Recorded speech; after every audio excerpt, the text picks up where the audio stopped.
সারা ভারতে আজকের ডেটে 690টি স্কুল আছে।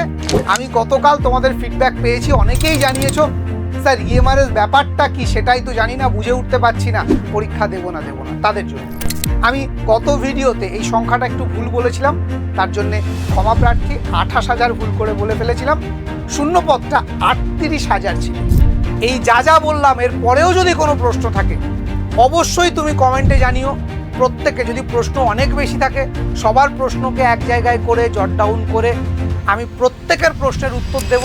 EMRS 2024 Eklavya model residential school ঠিক কিভাবে নিয়োগ হয়, কি পরীক্ষা পদ্ধতি, কারা এলিজেবল, এই নিয়ে অনেকেই নানান প্রশ্ন আমাকে করেছো। তো আজকে এই ভিডিওতে ইএমআরএস নিয়ে তোমাদের সকল প্রশ্নের সমাধান দেব। প্রথমেই বলে রাখি, এই ভিডিওটা যদি প্রথম থেকে শেষ পর্যন্ত ভালো করে দেখো তাহলে অন্তত ইএমআরএস সম্পর্কে বা তাদের নিয়োগ পদ্ধতি সম্পর্কে তোমার আর কোনো ডাউট থাকবে না, আমি কথা দিতে পারি। Hello students, welcome to BSACI বেলুড়ে তোমাদের সকলকে স্বাগত জানাই।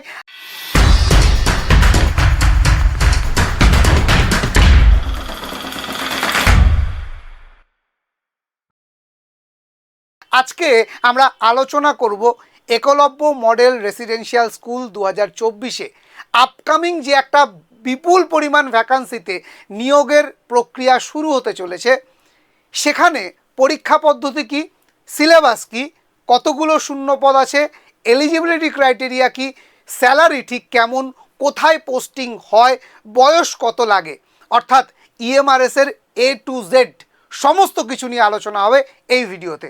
তাহলে চলো দেরি না করে শুরু করা যাক। তো সবার প্রথমে দেখতে হবে ইএমআরএস এই জিনিসটা ঠিক কি। ঠিক আছে, EMRS Eklavya model residential school. এই ইএমআরএস কাদের আন্ডারে? না, national education society for tribal student. ঠিক আছে, এটার আন্ডারে এই ইএমআরএসের স্কুলগুলো চলে।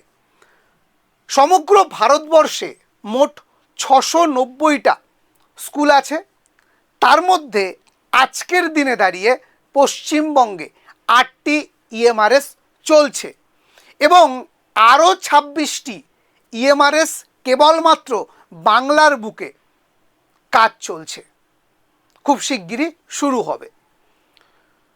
এরপর আসা যাক, এখানে ঠিক কারা পড়াশুনো করে। সাধারণত ভারতের উপজাতি সম্প্রদায়ভুক্ত ছাত্রছাত্রীদেরকে সম্পূর্ণ বিনামূল্যে আবাসিক রেসিডেন্সিয়াল স্কুল এখানে শিক্ষাদান করা হয় এবং এই স্কুলগুলো কিন্তু সিবিএসসির মাধ্যমে পঠন পাঠন করায়, অর্থাৎ এদের বোর্ড যদি বলো সেটা কিন্তু সিবিএসসি। তাহলে একটা ধারণা হলো যে ইএমআরএস কি না, একলব্য মডেল রেসিডেন্সিয়াল স্কুল। সারা ভারতে আজকের ডেটে 690টি স্কুল আছে, পশ্চিমবঙ্গে 8টি ইতিমধ্যে চালু হয়ে গেছে এবং আরও 26টি ইএমআরএস তৈরি করার পরিকল্পনা আছে বা খুব শিগগিরই চালু হবে কেবল বাংলার বুকে। একটু পিছিয়ে পড়া সম্প্রদায়, তাদের জন্যেই আবাসিক শিক্ষা প্রতিষ্ঠান এটা ভারত সরকার চালায় এবং এটা কিন্তু সেন্ট্রাল গভর্নমেন্টের আন্ডারে স্কুল। এটা সেন্ট্রাল গভর্নমেন্টের একটা প্রজেক্ট, তাই তুমি যদি চাকরিটা পাও তোমার কিন্তু সেন্ট্রাল গভর্নমেন্টের স্যালারি তুমি কিন্তু পাবে। বোঝাতে পারলাম? নেক্সট কি পরীক্ষা কারা নেয় না, NESTS এই সংস্থার দ্বারা পরীক্ষাটা আয়োজন করা হয়, কিন্তু এক্সাম কন্ডাক্ট করে সিবিএসসি। বিষয়টা কীরকম? আমরা যারা নেট পরীক্ষা দিই আমরা জানি ইউজিসি NTA নেট এরকম বলা হয়। মানে এই পরীক্ষার প্রশ্ন কি হবে, তার পদ্ধতি কি হবে, পেপার 1 পেপার 2 কি তার সিস্টেম থাকবে, সমস্তটা নীতি নির্ধারণ করে কারা না, ইউজিসি ইউনিভার্সিটি গ্র্যান্ট কমিশন। আর পরীক্ষাটা নেয়, আয়োজন করে, মানে পুরো পরীক্ষা পদ্ধতিটাকে সামলায় একেবারে মানে ফিল্ডে দাঁড়িয়ে, সেটা কারা না, ন্যাশনাল টেস্টিং এজেন্সি NTA। এক্ষেত্রে এই পরীক্ষাটাকে সামলায় সিবিএসসি, আর পরীক্ষাটার আয়োজন বা পুরো এই যে পদ্ধতিগত ব্যাপার, সিলেবাস কী হবে, এই নীতি নির্ধারণটা NESTS তারা করে। আমি প্রথমেই বলেছি একটু আস্তে আস্তে বলবো, পুরো ভিডিওটা বলবো, কারণ আমি গতকাল তোমাদের ফিডব্যাক পেয়েছি, অনেকেই জানিয়েছো স্যার ইএমআরএস ব্যাপারটা কি সেটাই তো জানি না, বুঝে উঠতে পারছি না, পরীক্ষা দেবো না তাদের জন্য। তো নেক্সট কি আলোচনা করব, সাধারণত কোন কোন পদে নিয়োগ হয়। স্কুল মানে শিক্ষক তো থাকবেই, তবে তার পাশাপাশি principal, accountant, secretariat assistant clerk, lab attendant, PGT, TGT fully teacher এগুলো, এবং হোস্টেল ওয়ার্ডেন যেহেতু রেসিডেন্সিয়াল স্কুল, এই সমস্ত পদগুলিতে নিয়োগ হয়। তবে জানিয়ে রাখি সবথেকে বেশি নিয়োগ হয় কিন্তু এই টিজিটি আর পিজিটিতে, সবথেকে বেশি ভ্যাকেন্সি থাকে। ক্লিয়ার? নেক্সট কি, শূন্য পদ কতগুলো? সবার এই প্রশ্নটা খুব স্বাভাবিক থাকাটা, কারণ সেটার অনুযায়ী তো আমরা বুঝতে পারবো আমি কতদূর লড়াইটা কত জোরদার করব। তো জানিয়ে রাখি গত বছর NESTS তারা জানিয়েছিল যে এই সমগ্র ভারতবর্ষে ইএমআরএসে প্রায় 38,000 শূন্য পদ আছে। আমি গত ভিডিওতে এই সংখ্যাটা একটু ভুল বলেছিলাম, তার জন্যে ক্ষমা প্রার্থী, 28,000 ভুল করে বলে ফেলেছিলাম। শূন্য পদটা 38,000 ছিল, এবং সে তখনই জানানো হয়েছিল মোট 3টি ফেজে এই শূন্য পদটা পূরণ করা হবে। তার মধ্যে ফার্স্ট ফেজ ইতিমধ্যে গত বছর পরীক্ষা হয়ে গেছে, এবছর রিক্রুটমেন্ট কমপ্লিট, সেখানে 10,000 প্লাস মানুষজন চাকরি পেয়েছে, অর্থাৎ সেই ভ্যাকান্সি ইতিমধ্যে কমপ্লিট হয়ে গেছে।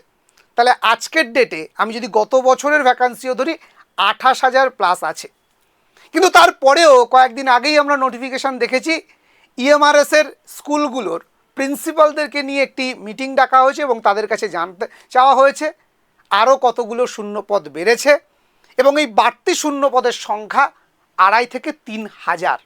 তাহলে সব মিলিয়ে প্রায় 30 থেকে 31,000 শূন্য পদ এখনও পর্যন্ত ইএমআরএসের কাছে আছে, যেটার জন্য দুটো ফেজে অর্থাৎ ফেজ 2 এবং ফেজ 3তে নিয়োগ প্রক্রিয়া সম্পন্ন হবে। তো আশা করা যায় অন্তত 50 to 60% এই সেকেন্ড ফেজে শূন্যপদ পূরণ করা হবে, অর্থাৎ নিয়ার অ্যাবাউট 16 থেকে 20,000 ভ্যাকেন্সি থাকছে আশা করা যায়। ঠিক আছে, তো চলো এবার দেখে নিই এলিজিবিলিটি ক্রাইটেরিয়া ঠিক কী। ঠিক আছে, যোগ্যতার মানদণ্ড। তো প্রথমেই বলেছি যে শিক্ষক পদপ্রার্থীরা দুটো জায়গাতে এখানে এলিজিবল। একটা হচ্ছে টিজিটি, যেটা ক্লাস 6 থেকে 8-এর জন্যে ট্রেন্ড গ্র্যাজুয়েট টিচার। আরেকটি হলো পিজিটি বা পোস্ট গ্র্যাজুয়েট টিচার, যেটা ক্লাস 9 থেকে ক্লাস 12-এর ছাত্রছাত্রীদের জন্য শিক্ষক নিয়োগের পরীক্ষা। তাহলে দুটো পার্ট, একটা টিজিটি একটা পিজিটি। টিজিটি হচ্ছে ক্লাস 6 to 8-এর জন্যে, আর পিজিটি 9 to 12-এর জন্যে। দুটো ক্ষেত্রেই বিএড কমপ্লিট হতে হবে এবং পোস্ট গ্র্যাজুয়েশন বা এমএতে 50% মার্কস থাকা বাধ্যতামূলক। কি বললাম? দুটো ক্ষেত্রেই বিএড কমপ্লিট হতে হবে এবং 50% মার্কস থাকা বাধ্যতামূলক। এখানে অনেকে আমাকে জিজ্ঞাসা করতে পারো যে স্যার তাহলে কি যারা বিএড পারসিউইং তারা কি এই পরীক্ষায় বসতে পারবে? আমি গত বছরের যে প্রসেস সেটা অনুযায়ী বলছি, যারা বিএড পারসিউইং ছিল তাদেরকে ফর্ম ফিল আপ করতে দেওয়া হয়েছিল, এটা আমার শোনা কথা। ঠিক আছে, আমি খোঁজ নিয়ে দেখেছি যারা এখন চাকরি করছে তাদের কাছে। কিন্তু রেজাল্ট যখন বেরোয় এবং সে যদি সিলেক্টেড হয়, তাকে বিএড কমপ্লিটের সার্টিফিকেট দিতে হয়েছে, তবেই তার রিক্রুটমেন্ট হয়েছে, না হলে কিন্তু হয়নি। ঠিক আছে, তো তোমার যদি এরকম পরিস্থিতি থাকে, হ্যাঁ তোমার বিএড আর 1-2 মাসের মধ্যে কমপ্লিট হয়ে যাবে এরকম অবস্থায় থাকে, তাহলে তুমি নির্দ্বিধায় ফর্ম ফিল আপ করতে পারো, কিন্তু ওই রিক্রুটমেন্ট প্রসেস শুরু হওয়ার আগে বিএডটা যেন কমপ্লিট হয়ে যায়, এটা হচ্ছে মোদ্দা কথা। তবে এলিজিবিলিটি ক্রাইটেরিয়াতে এখানে আরেকটি বিষয় আছে, সেটা কি? সেটা শুধুমাত্র টিজিটির ক্ষেত্রেই অ্যাপ্লিকেবল। কি না, টিজিটির জন্য সিটেট পেপার 2 পাস করে থাকতে হবে, মোস্ট ইম্পর্টেন্ট একটা জায়গা, এটা কিন্তু মাথায় রাখতে হবে। যারা টিজিটি অর্থাৎ 6 to 8-এর জন্যে অ্যাপ্লাই করবে তাদের কাছে অবশ্যই সিটেট পাসের সার্টিফিকেটটা থাকতে হবে। পেপার 2 এর পেপার 1 থাকলে কিন্তু হবে না।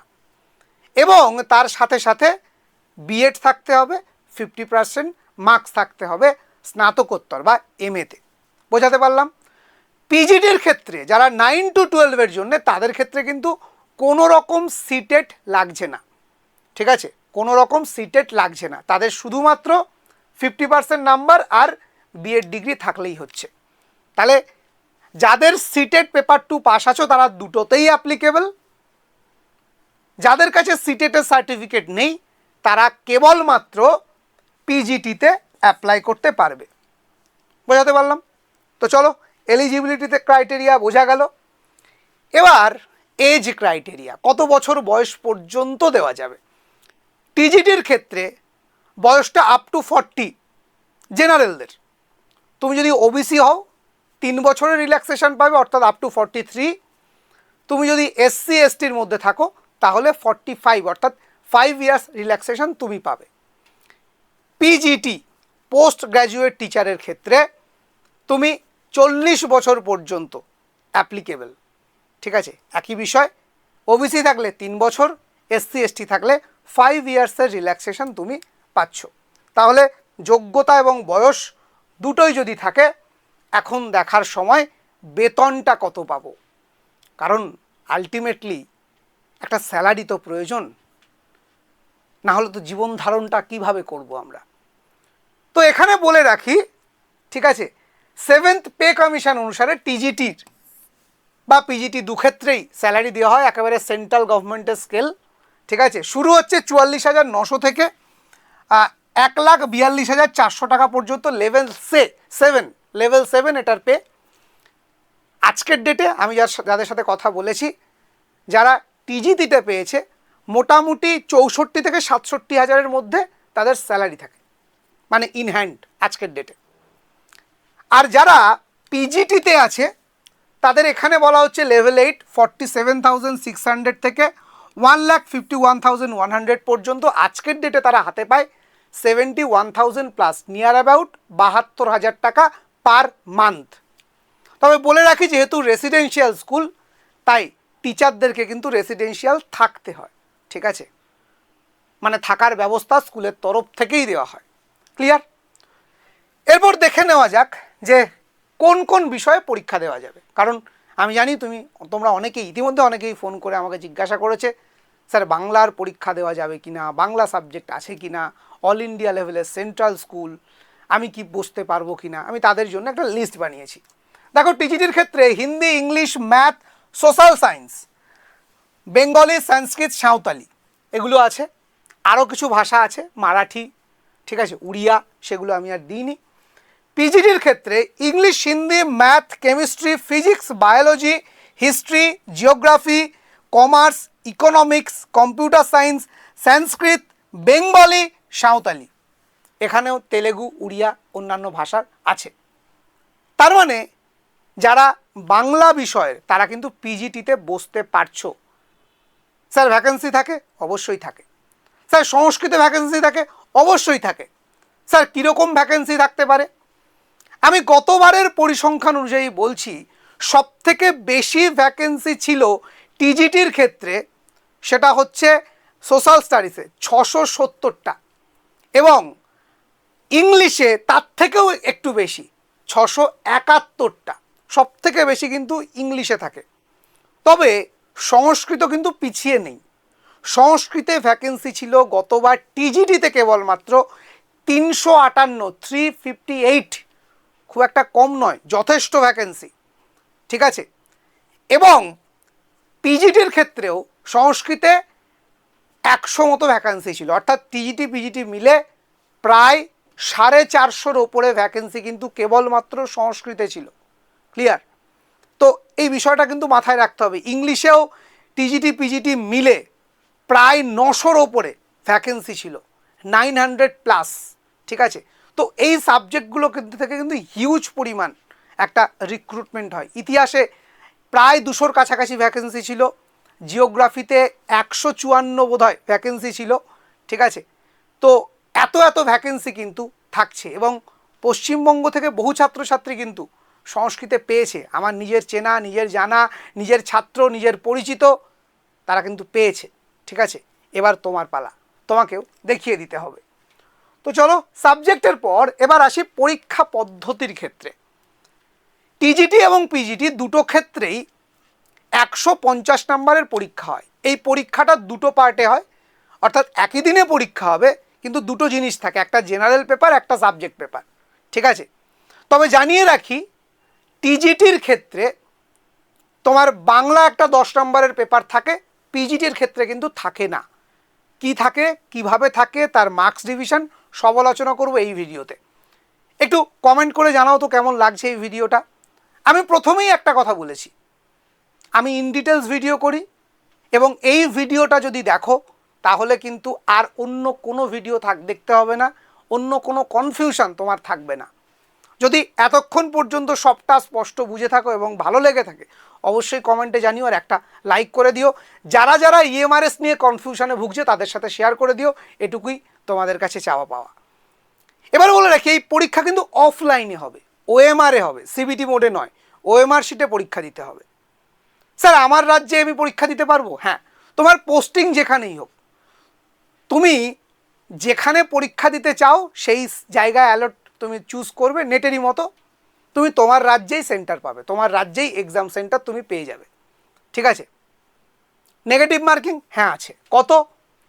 0.25, অর্থাৎ একটা প্রশ্ন ঠিক করলে 1 নাম্বার, কিন্তু একটা প্রশ্ন ভুল করলে তোমার 0.25 নাম্বার কাটা যাবে, অর্থাৎ 4টে প্রশ্ন ভুলের জন্যে তোমার 1টি নাম্বার কেটে নেওয়া হবে। So be careful. ঠিক আছে, অফলাইনে ওএমআরে পরীক্ষা দিতে হবে। ঠিক আছে, বুঝে গেছো? তো চলো নেক্সট দেখা যাক।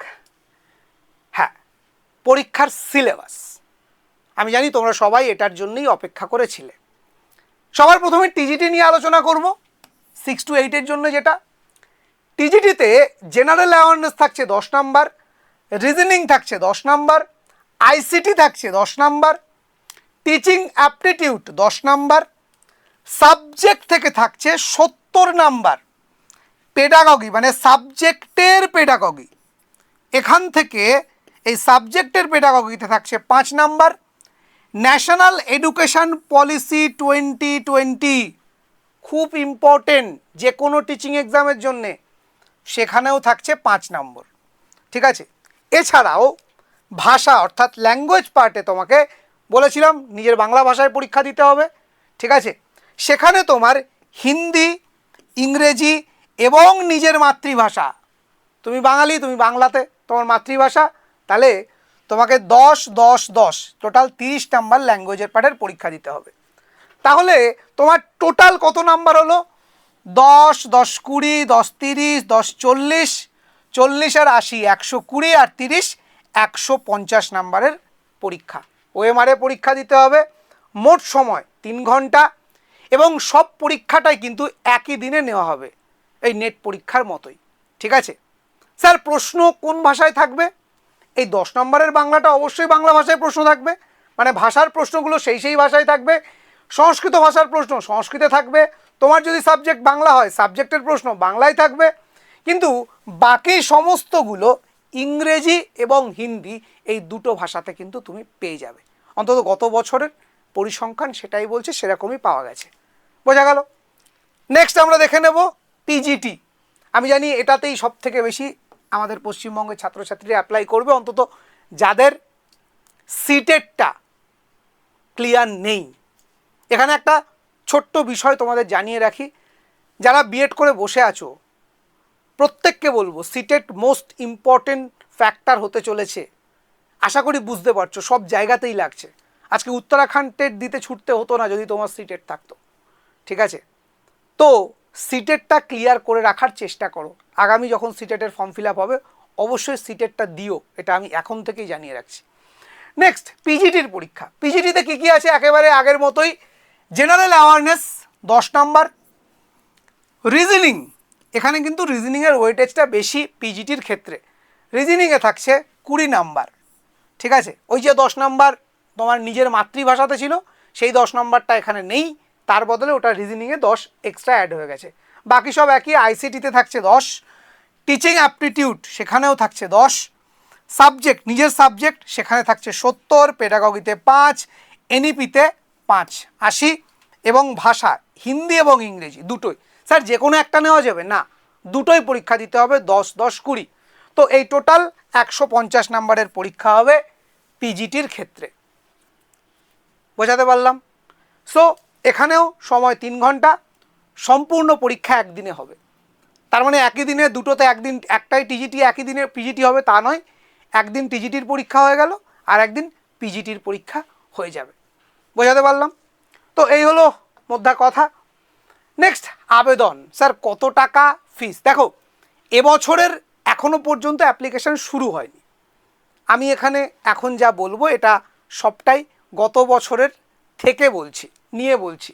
তো গত বছর পিজিটির জন্য নেওয়া হয়েছিল 1,500 টাকা, আর টিজিটির জন্য নেওয়া হয়েছিল 1,000 টাকা। ঠিক আছে? স্যার আমি তো ওবিসি, স্যার আমি তো এসসি এসটি, আমার জন্য কোনো ছাড় নেই?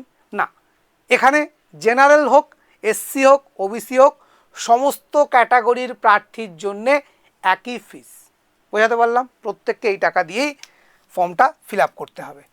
নেক্সট, 2023। স্যার আমি জানি সবাই জিজ্ঞেস করবে স্যার কবে ফর্ম ফিল আপ শুরু হবে, সে বিষয়ে বলবো। তার আগে একটু দেখে নেব গত বছর ঠিক কী টাইম লাইনে হয়েছিল। অনলাইন ফর্ম ফিল আপ শুরু হয়েছিল 28শে জুন, তারপরে বন্ধ হয়ে যায়, কিন্তু পুনরায় আবার ফর্ম ওপেন হয় কবে? 13ই অক্টোবর। ঠিক আছে? এবং সেই 13ই অক্টোবর থেকে 19শে অক্টোবর পর্যন্ত, অর্থাৎ প্রায় 7 দিনের ফর্ম ফিল আপের জন্য পুনরায় খুলে দেওয়া হয়েছিল পোর্টাল, তারপরে অফ হয়ে যায় এবং আনুষ্ঠানিকভাবে পরীক্ষা নেওয়া হয় 16, 17, 23 এবং 24শে ডিসেম্বর 2023। এই 4 দিন পরীক্ষা চলে। রেজাল্ট হয় 22শে জানুয়ারি এবং তারপর রিক্রুটমেন্ট হয় এবছর সেপ্টেম্বর অক্টোবরের মধ্যে, সমস্ত রিক্রুটমেন্ট কমপ্লিট হয়ে যায়। ঠিক আছে? আগে থেকেই অ্যালটমেন্ট ইত্যাদি সমস্ত হয়ে গেছিলো এবং আলটিমেটলি সমস্ত process A to Z complete করে ফেলে অক্টোবরের মধ্যে। ঠিক আছে? এই হলো বিষয়। এখানে খুব ইম্পর্ট্যান্ট একটা ফ্যাক্টর, এই পরীক্ষাতে কোনো প্রকার ইন্টারভিউ নেই। শুধুমাত্র লেখা পরীক্ষার কাট অফের ভিত্তিতে লিস্ট আসবে, সেই অনুযায়ী তোমাকে স্কুলে জয়েন করানো হবে, চাকরি দেওয়া হবে। তাই এখানে কিন্তু শুধুমাত্র পরীক্ষাটা ঠিক করে দিতে পারলেই চাকরিটা নিশ্চিত। কম্পিটিশানটা করতে হবে নিজের মেধা দিয়ে, কিন্তু এখানে ওই কোনো মাটি, ইন্টারভিউ, টাকা পয়সা এইসবের কোনো ব্যাপার নেই। পুরো ফেয়ার কম্পিটিশান, যদি লড়তে পারো চাকরিটা কিন্তু তোমার হবে। আমি জানি অনেকেই এবার তোমরা জিজ্ঞাসা করবে স্যার এবছরের তাহলে কবে থেকে আবেদন শুরু হবে? সব কিছু সবার আগে জানানোর দায়িত্ব আমার। সেই স্বপ্ন দেখেছি এবং সেই নিয়েই কাজ করছি।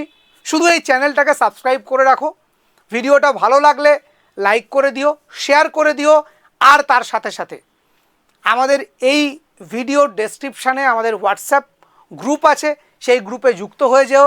সেই গ্রুপে আমি নিজে আছি অ্যাডমিন হিসাবে। ঠিক আছে? যদি তোমার যে কোনো প্রশ্ন, এই যা বললাম এর পরেও যদি কোনো প্রশ্ন থাকে অবশ্যই তুমি কমেন্টে জানিও। প্রত্যেকে, যদি প্রশ্ন অনেক বেশি থাকে সবার প্রশ্নকে এক জায়গায় করে জট ডাউন করে আমি প্রত্যেকের প্রশ্নের উত্তর দেব আরও একটি ভিডিওতে এসে। বারবার বলছি, যা কিছু প্রশ্ন তোমার মাথায় হিট করছে এত কিছুর পরেও অবশ্যই কমেন্টে জানিও। ভিডিওটা কেমন লাগলো সেটাও জানিও, কারণ তোমাদের এই মতামতটা খুব জরুরি। ঠিক আছে? তো পরবর্তী পরীক্ষার নোটিফিকেশান এখনও আসেনি, যেটা বলছিলাম। কবে আসবে? শোনা যাচ্ছে ডিসেম্বরের শেষের দিকে অথবা জানুয়ারির প্রথমের মধ্যেই কিন্তু নোটিফিকেশান চলে আসবে। একটা জিনিস খুব লক্ষ্য করার, ফর্ম ফিল আপ হওয়ার পর দেখো জুন মাসে তোমার ফর্ম ফিল আপ শুরু হয়েছে, ডিসেম্বরে পরীক্ষা হয়ে গেছে, মানে ফর্ম ফিল আপ শেষ হয়েছে এই দেখো 19শে অক্টোবর। অক্টোবরের পরেই নভেম্বর, ডিসেম্বর, 2 থেকে 2.5 মাস, 3 মাস, ম্যাক্সিমাম 4 মাস, তার বেশি কিন্তু সময় পাওয়া যাবে না। স্যার এই পরীক্ষা কবে হতে পারে? এখানে যে টাইম লাইন, আমি যদি ধরে নিই জানুয়ারি থেকেও ফর্ম ফিল আপ শুরু হচ্ছে, তাহলে আশা করা যাচ্ছে এপ্রিল, মে মাস খুব বেশি হলে, তার মধ্যেই কিন্তু পরীক্ষাটা নিয়ে নেবে এবং খুব তাড়াতাড়ি রিক্রুটমেন্ট করে ফেলবে, হয়তো 2025-এর মধ্যেই সমস্ত জিনিস কমপ্লিট করে ফেলবে এরা। এটা বাংলা নয়, এটা সেন্ট্রালের এক্সাম, নিয়ম মেনে সঠিকভাবে সঠিক টাইম লাইনের মধ্যে কমপ্লিট করতে হয়। সো যারা মনে করছো একটা স্বপ্নের চাকরি তোমার প্রয়োজন, যারা ইএমআরএসকে টার্গেট করছো, তারা অবশ্যই আমাদের সঙ্গে যোগাযোগ করতে পারো। ইএমআরএসের নতুন ব্যাচ আমরা শুরু করছি, এখানে তার নাম্বার কিন্তু আমি দিয়ে রেখেছি, দেখতে পাচ্ছ 8777279548। ব্যাচের ডিটেলস তোমরা তাড়াতাড়ি শুনে নিও। খুব শিগগিরই আমরা ইএমআরএসের জন্যে তোমাদেরকে সঙ্গে নিয়ে লড়াইটা শুরু করব। তাই যারা যারা পাখির চোখ করছো একলব্য মডেল রেসিডেন্সিয়াল স্কুল, তারা অবশ্যই বিএসএসসিআই যোগাযোগ করো খুব তাড়াতাড়ি, আর ভিডিওটা যত পারো শেয়ার করো। আবারও বলছি, গ্রুপে যুক্ত থাকো, যে কোনো আপডেট সবার আগে পৌঁছে দেওয়ার দায়িত্ব আমার। আজকে এই পর্যন্ত, প্রত্যেকে ভালো থেকো, ধন্যবাদ।